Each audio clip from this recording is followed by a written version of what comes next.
All India दाल mill association द्वारा आयोजित इस एग्जीबिशन और इस कार्यक्रम में मंच पर विराजमान हमारे मंत्री माननीय तुलसीराम सिलावट जी, हमारे सबके वरिष्ठ नेता, पूर्व सांसद, पूर्व महापौर, कई दायित्वों का निर्वहन कर चुके माननीय कृष्ण मुरारी मोघे जी, इस अवसर पर माननीय विधायकगण, माननीय रमेश मेंदोला जी, माननीय गोलू शुक्ला जी, हमारे महापौर पुष्यमित्र भार्गव जी, महामंत्री गौरव रणदिवे जी, इस अवसर पर जिला अध्यक्ष सुमित मिश्रा जी, इस एसोसिएशन के अध्यक्ष सुरेश अग्रवाल जी, हमारे सावन सोनकर जी, हरियाणा यादव जी,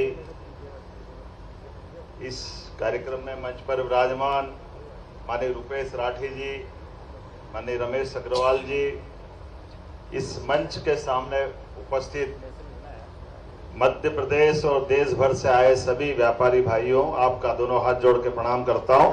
आपका मध्य प्रदेश सरकार की ओर से इस आयोजन के लिए धन्यवाद भी अदा करता हूं और बधाई भी देना चाहता हूं। सुरेश जी, आपको और आपके एसोसिएशन को जोरदार अभिनंदन करें। मां अहिल्या की नगरी में सुशासन, जन कल्याण और लोक सेवा की भावनाओं को लेकर के एक ऐसी देवी जिसने अपने जीते जी लोक माता का दर्जा पाया और सुशासन के साथ स्वाभिमान जन्य जीवन जीने के लिए कई लोक कल्याणकारी नीतियों के साथ उस मुगल काल में जहां एक तरफ हमारे देवस्थानों पर आक्रमण हो रहा था, देवस्थान तोड़े जा रहे थे, उसके उलट लोक माता अहिल्याबाई ने अपने संकल्प शक्ति से सारे देवालय निर्माण करने का, उनके जीर्णोद्धार करने का कदम बढ़ाया। ये वो पवित्र नगरी है। मैं वंदन करता हूं, अभिनंदन करता हूं आप सबके माध्यम से। चाहे बनारस हो, काशी विश्वनाथ, सोमनाथ का मंदिर हो, उज्जैन, हर स्थान पर हमारे लिए परमात्मा की दया से हजारों लाखों साल से भारत की पहचान तो सोने की चिड़िया के नाते थी, लेकिन हमारी उस चिड़िया के माध्यम से जो स्वर्ण की चमक की लालच लोगों को लगी, उसने हमारी संस्कृति की धारा पर आक्रमण करने का प्रयास किया। अब कितने अच्छे लोग हैं हमारे यहाँ और कितने अच्छे मुहावरे बनते हैं। हमारे यहाँ वर्षों हजारों साल तक लोगों की दाल नहीं गली। ये मध्य प्रदेश की और देश की अपनी पहचान थी, लेकिन दुश्मन ने चालाकी से हमारे देवस्थान सहित हमारे सभी प्रतिमान और मान बिंदुओं पर आक्रमण करने का प्रयास किया। तो आज परिणाम हमको सबको मालूम है। आज लेकिन ये और कोई देश होंगे, कई सारे देश, जिनके आधार पर उनकी अपनी अपनी संस्कृति, वो पारस, जिसकी अपनी पहचान थी, जिसके लिए जाने क्या क्या बोलते थे, ऐसे कई देश, उनकी लंबी कहानी है। अभी मैं इतने पे आता हूं कि हमारे यहाँ तो जब हम काम करने के लिए भी दाल को इतना रचा बसा लिया शरीर के अंदर कि कोई थोड़ा 19-20 आदमी कोई काम करने की बात करे तो उससे मुहावरा बोलते, ये मूंग और मसूर की दाल, जरा देख तो सही तेरा क्या क्या क्षमता है तेरी। अपने जीवन के अंदर दाल की क्षमता, प्रोटीन के आधार पर मुझे इस बात की प्रसन्नता कि दुनिया में सबसे बड़ा दाल उत्पादक कोई देश है और दाल का उपभोक्ता भी कोई देश है। वो गर्व है, वो हमारा अपना भारत देश है। इसलिए एक बार जोर से बोले, भारत माता की। हमारे लिए दाल के अंदर जो प्रोटीन है, उस प्रोटीन की ताकत कोई नहीं जानता, वो भारत वाले जानते हैं। शाकाहारी घरों के अंदर भी दाल के बजाय किसी और चीज से काम चलाना बड़ा कठिन जाता है। दक्षिण भारत में सांभर चल जाएगा, लेकिन दाल का ही परिवर्तित रूप है। उड़द के आइटम उधर ज्यादा बढ़ जाते हैं, तो यहाँ सीधे तुअर की दाल गलाने का काम कर। दाल तो हमारी यही गलती है। दाल गलाने का जो तरीका है, मैं आज के इस अवसर पर जब हमने हमारी सरकार के माध्यम से यशस्वी प्रधानमंत्री श्रीमान नरेंद्र मोदी जी के 4 श्रेणियों में हम देश को आगे बढ़ाने का संकल्प लिया है। 4 वर्गों को अगर हम मजबूत कर देंगे तो देश अपने आप आगे बढ़ जाएगा। गरीब, महिला, युवा और अन्नदाता किसान। किसानों को लेकर के हमारी सरकार ने पूरे 5 साल का रोड मैप बनाया और 5 साल के कामों के बलबूते पर हर अलग अलग श्रेणीवार सबको प्रोत्साहन देकर के मध्य प्रदेश की सरकार बनने के साथ एक संकल्प हमने लिया है कि हमारे बजट को 5 साल में डबल करेंगे। इसलिए लगभग 15% की ग्रोथ रेट से हम आगे बढ़ रहे हैं। ये हमने अपना बड़ा संकल्प लिया। सरकार की जन कल्याणकारी योजनाओं को तो लागू करेंगे, लेकिन यह लागू करते करते आर्थिक रूप से भी मध्य प्रदेश संपन्न हो।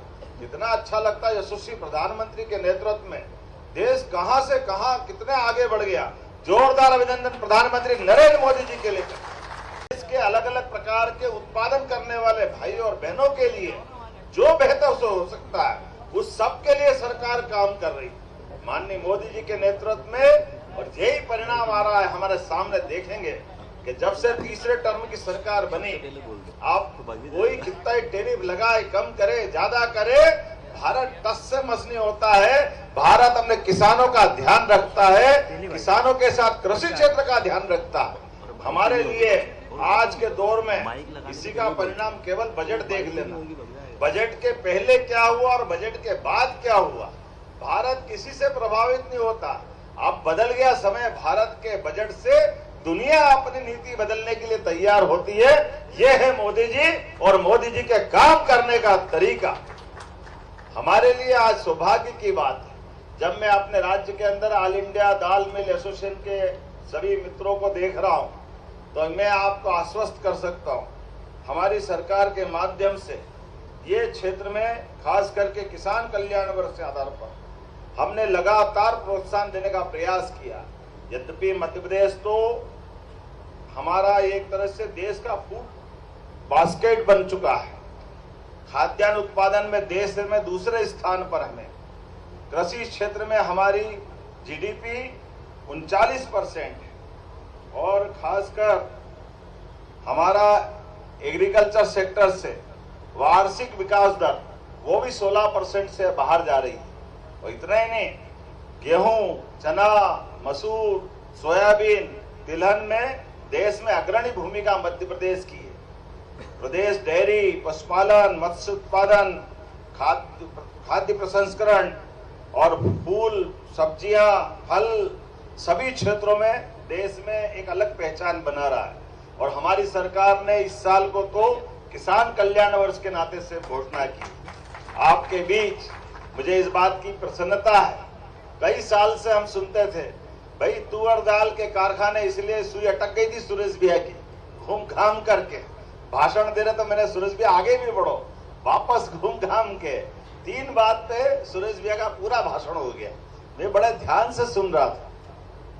2300 कारखाने थे, अब 900 बचे, 1300 बचे। अब 2300 से 1300 बचे। अब ये मेरी तो इतना ही जानता हूं कि हमने जब तुअर पे से टैक्स हटाया है तो ये अब 2300 की तरफ आप बढ़ाओ। ये आपका काम है, आपके सबके माध्यम से। अब आपने कहा उड़द, मसूर और भी टैक्स की बात कही, तो धीरे धीरे रे मना धीरे सब कुछ होए। आपने बात रखी, वो भी हट जाएगा, चिंता क्यों करते हो। धीरे धीरे सब होने वाला है जो आप चाह रहे हो हमारे राज्य के अंदर। और आप में से कई सारे देश भर में अलग अलग प्रकार की इसी इंडस्ट्री से जुड़े हुए लोग आए हैं। मैं आपको भी आह्वान करना चाहता हूं, आप अपने राज्य में भी जरूर कारखाने चलाएं। हमारे लिए दाल का महत्व, सर्वाधिक प्रोटीन अगर खाने की थाली में कहीं मिलता है तो दाल से ही आता है। हमको कोई जरूरत नहीं है तमाम प्रकार के क्या क्या विज्ञापन आते हैं, अंडे मंडे संडे जाने क्या क्या होता है। लेकिन हमारे जैसे शाकाहारी लोग तो दाल से ही प्रोटीन पाते हैं। दाल के आधार पर शरीर की आवश्यकता की पूर्ति करते हैं। तो हमने 2 निर्णय लिए हैं। एक निर्णय लिया, देश में दूध का उत्पादन हमारा अभी 9% होता है, इसको 20% तक ले जा रहे हैं। इसलिए दूध उत्पादन को भी बढ़ावा दे रहे हैं। ऐसे ही दलहन दालों के उत्पादन को भी बढ़ावा दे रहे हैं।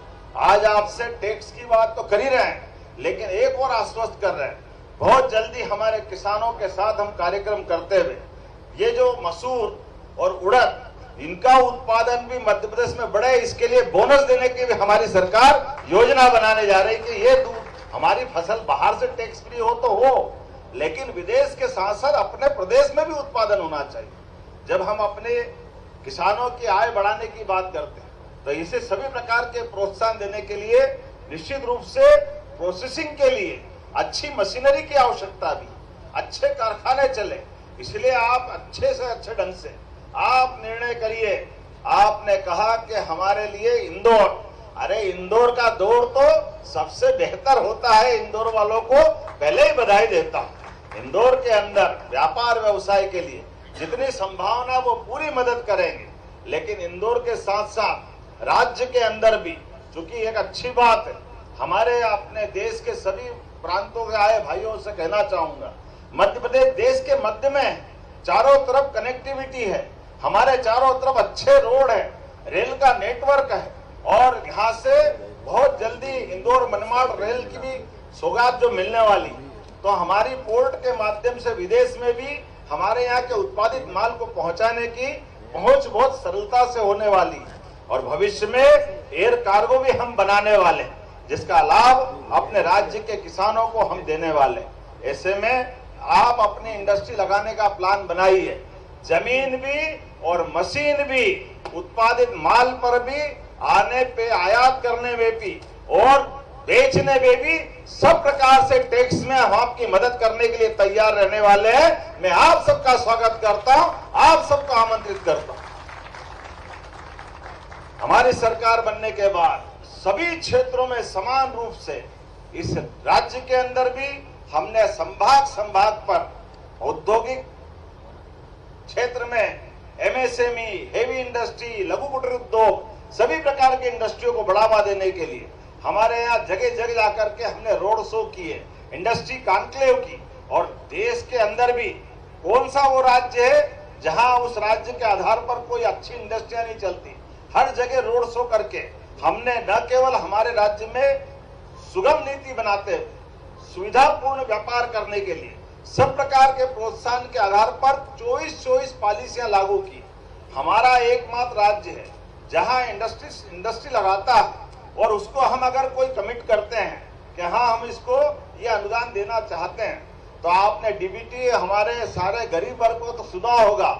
मुझे गर्व है, हमारा राज्य वो राज्य है जिसने अपने 8 से 10 साल पुरानी भी, क्योंकि हमारी सरकार बने को तो 2 ही साल हुए, लेकिन हमने पुरानी भी और अभी तक की सारी जितनी भी जो सुविधाएं किसानों के समान हमारे व्यापारियों को देना है, लगभग 5,500 करोड़ की सब्सिडी डीबीटी डायरेक्ट बेनिफिट के माध्यम पर उनके खातों में सीधे पहुंचाने का काम हमारी सरकार के माध्यम से हुआ, क्योंकि हमारी प्रतिबद्धता है। सरकार तो हमारी ही लंबे समय तक चलती आई, मुख्यमंत्री सरकार के आधार पर बदल जाते हैं, लेकिन व्यापार व्यवसाय के लिए सरकार की साख होना चाहिए, इसलिए उस साख को मेंटेन करते हुए हम लगातार सब प्रकार की मदद कर रहे हैं। अपने यहाँ इंडस्ट्री लगाने में पानी, बिजली, जमीन ये तो दे ही रहे हैं। एक आपको और जानकारी देना चाहते हैं, आप लेबर आधारित उद्योग लगाते हो और आपकी श्रेणी आ रही है उस श्रेणी में, तो हम लेबर आधारित उद्योग के लिए भी, मजदूरों के लिए भी प्रति लेबर 5,000 रुपया महीना 10-10 साल तक VGF सरकार की तरफ से दे रहे हैं। आप अपना कारखाना चलाओ, लोगों को रोजगार दो, सरकार के माध्यम से आपको इसमें भी सब्सिडी देने वाले। मुझे लगता है ये ताली कम है अगर मैं ऐसी बात कह रहा हूं, तो पूरी बात अगर आप सोचोगे, कारखाना आपका, माल का उत्पादन आपका, व्यापार व्यवसाय आपका, लेकिन हमारे अगर यहाँ के स्थानीय बासिंदों को आप योग्य प्रकार से तकनीकी रूप से सिद्ध करते हुए उनको आप रोजगार दे रहे हो, तो वो रोजगार देने के आधार पर सरकार आपको अलग से प्रोत्साहन दे रही। किसी लेबर का 15,000, 10,000, 12,000 जो भी बनता है, तो उसमें 5,000 सरकार अपनी तरफ से मिला के देगी, ताकि आपका कारखाना और लंबा चले और हमारे माध्यम से लोगों को रोजगार मिले। ये हमारी मन की भावना है। और हमने इतना ही नहीं, इस इंदौर में एक रिकॉर्ड बनाया है, और इंदौर में, उज्जैन और बाकी जगह भी हम करने वाले हैं कि कोई भी इंडस्ट्री लगती है, इंडस्ट्री लगने के समय सरकार सब प्रकार की सहूलियतें देती है। सरकार का काम है, देना भी चाहिए, बिजली, पानी, भूमि, बाकी लेबर के तमाम प्रकार की। तो श्रम कानूनों के अंदर भी हमने तमाम संशोधन कर दिए हैं। उन संशोधनों के बलबूते पर भी सुगमता पूर्वक आप अपना उद्योग लगा सकते हो। उतना ही नहीं, उससे और आगे बढ़ते हुए किसी कारण से अगर उद्योगपति का उद्योग बंद हो जाता है, बड़े पैमाने पे लेबर वहां बेरोजगार होती है, और लेबर का देने के लिए भी अगर उद्योगपति के पास उस समय लंबे समय बाद अगर उसकी पेंशन, ग्रेच्युटी और तमाम दिक्कतें होती है, ऐसे समय में भी हमने अपने उस उत्तरदायित्व का निर्वहन किया। यहाँ हुकुमचंद मिल 7,000 मजदूरों के साथ चलती थी, 30 साल से मजदूरों का देनदारी बकाया थी। हमने कहा ये पूरा पैसा सरकार देगी, ये हमारी प्रतिबद्धता है। हर हालत में ना तो गरीब का बुरा होना चाहिए, ना मजदूर का बुरा होना चाहिए, ना उद्योगपति अगर कोई कारण से खराब अवस्था में पहुंच गया तो उसको भी कोई फांसी या परेशानी की जरूरत नहीं होना चाहिए। ये तो परिस्थितियां हैं। तो उद्योगपति के साथ भी खड़े हैं, मजदूरों के साथ भी खड़े हैं, व्यापार व्यवसाय को बढ़ाने वाली नीति के आधार पर आगे चल रहे हैं। तो आज के इस अवसर पर मेरी अपनी ओर से आप सबका अभिनंदन, और उम्मीद करेंगे आज के इस पूरे कार्यक्रम के बाद हम में से कई सारे लोग किसान कल्याण वर्ष को समर्पित इसी तिलहन दलहन तमाम प्रकार के इंडस्ट्रियों के लिए आप जहां जहां हमने दोनों प्रकार से अपनी योजना बनाई, आप स्वयं का भी फूड पार्क बनाना चाहते हो, आपने कहा आप फूड पार्क छोड़ो, आप अनाज मंडी भी बनाना चाहते हो, तो सरकार आपके साथ खड़ी है। हमारे लिए कोई तकलीफ नहीं। हर एक क्षेत्र के अंदर हमारे किसानों का सही उत्पादन का सही दाम मिल जाए, और इसी प्रकार से फूड इंडस्ट्री आप लगाते हो, तो फूड पार्क बनाने के लिए जिले जिले में हमारी सरकार सब प्रकार से मदद कर रही है। आप प्लान बनाइए, सरकार वो सब कुछ देगी जो सरकारी फूड पार्क में होता है। आप केवल अपने उस कर्मठ व्यक्तित्व के बलबूते पर अपनी क्षमता योग्यता से आप प्रदेश को आगे बढ़ाओ, देश को आगे बढ़ाओ। माननीय मोदी जी के नेतृत्व में हमारी सरकार भी आपके साथ कदम से कदम मिला के खड़ी है। एक बार फिर मेरी अपनी ओर से, जब ताली बजाना तो अच्छे ढंग से बजा के बताओ तो लगे कि हाँ हमारी सारी बातों को आपने प्रतिसाद भी दिया। मुझे इस बात की प्रसन्नता है, आप सबने प्रेम से मेरी बात को ध्यान से सुना है, और सुनने के बाद छोड़ना मत। और मैं भी छोड़ने वाला नहीं हूँ सुरेश भैया, आज तो यहाँ भाषण दे ही रहा हूँ। एक अच्छी कार्यशाला भोपाल में भी लगाएंगे।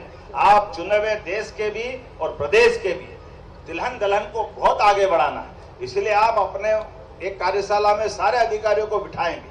आप अपनी सारी बात रखना। सरकार के माध्यम से मैं हर जगह इस बात को बोलता हूँ कि सरकार के माध्यम से विभागों के बंटवारा है, उनके सारे मंत्री हैं, उनके पीएस है, वो अपनी बात करें, अधिकारी अपनी बात करें, व्यापारी अपनी बात करें, और ऐसे में कोई इन सबके बीच में कोई व्यवधान है तो मुख्यमंत्री वहां मौजूद रहना चाहिए, जो इस बात के लिए प्रेरित करे कि सुबह से शीघ्र अच्छे काम के लिए कोई अड़चन नहीं आना चाहिए, ना नीतियों में, ना व्यवस्था में, ना कोई कार्य व्यवहार में। जो जैसी नियत वैसी बरकत। साफ सुथरा काम अच्छे से अच्छा चलता जाए। यशस्वी प्रधानमंत्री के नेतृत्व में देश आगे बढ़े, प्रदेश आगे बढ़े, इसी आह्वान के साथ मेरी बात समाप्त करता हूं। मेरे साथ बोलो भारत माता की, भारत माता की। बहुत बहुत धन्यवाद।